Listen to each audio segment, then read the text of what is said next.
Hi மக்களே, இன்றைக்கி நம்ம கொழுக்கட்டை செய்யலாம். கார கொழுக்கட்டை வாங்க. அதுக்கு ஒரு டம்ளர் அரிசி ஊற வச்சுருக்கேன். அதை மிக்ஸி ஜாரில் போட்டுக்கலாம். பாருங்கள், மிக்ஸி ஜாரில் போட்டு அரைச்சிட்டு கொஞ்சம் கொரகொரப்பாக அரைச்சிக்கோங்க, நைஸாக அரைக்காதீங்க. பாருங்கள், நம்ம இதை அரைச்சிட்டு வந்துட்டோம்.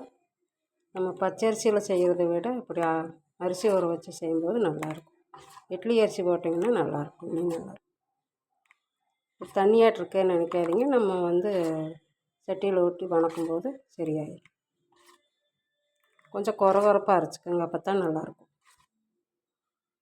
இப்போ நம்ம தேவையான பொருட்கள் பார்த்துடலாம். தேவையான பொருட்கள் கொஞ்சம் பெரிய வெங்காயம் வெட்டி வச்சுருக்கேன், ஒரு வெங்காயம், கருவேப்பிலை வச்சுருக்கேன், வரமிளகாய், மல்லித்தழை பொடியாக கட் பண்ணி எடுத்து வச்சுருக்கேன், கொஞ்சம் தேங்காய் திருவி எடுத்து வச்சுருக்கேன். சட்டி வச்சு கொஞ்சம் எண்ணெய் ஊற்றிக்கோங்க. எண்ணெய் சூடானோன்னா கடுகு போட்டுக்கலாங்க.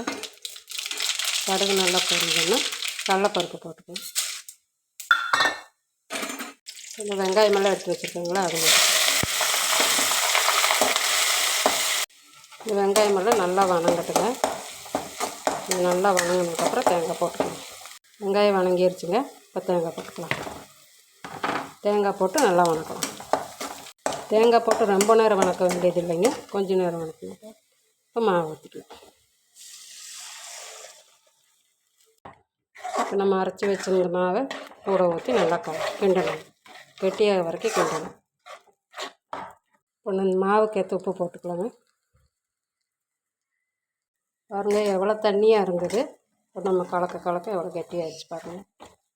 நம்ம பிடிக்கிற அளவு ஆகி, கொழுக்கட்டை பிடிக்கிற அளவு ஆகி நல்லா வணக்கிட்டு நல்லா சேரட்டுங்க.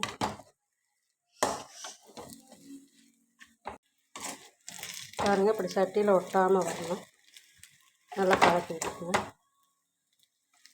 பாருங்கள், இப்போ நல்லா வணக்கியாச்சு. இப்படி எடுத்து இப்படி பிடிக்கிற மாதிரி வரணும். விநாயகர் சதுர்த்தி இப்போ வரப்போகுது. இந்த மாதிரி ஒரு முறை செஞ்சு பாருங்கள். இதை நம்ம ஆவியில் எடுத்து வச்சு வேக வச்சுக்கலாம்.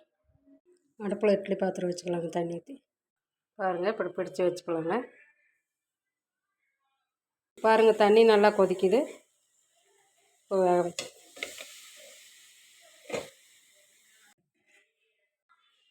பாருங்கள், இப்போ வெந்துருச்சு. இதை எடுத்துடலாம். இங்கே பாருங்கள், ரெடி ஆயிடுச்சு. இந்த டிஷ் உங்களுக்கு பிடிச்சிருந்ததுன்னா லைக் பண்ணுங்கள், ஷேர் பண்ணுங்கள், சப்ஸ்கிரைப் பண்ணுங்கள். இப்படி ஒரு முறை செஞ்சு பாருங்கள், சூப்பராக இருக்கும். நம்ம பச்சரிசி மாவில் போடுறத விட செய்கிறத விட இதில் செஞ்சால் நல்லாயிருக்கும். இட்லி அரிசியில் செஞ்சால் நல்லாயிருக்கும்.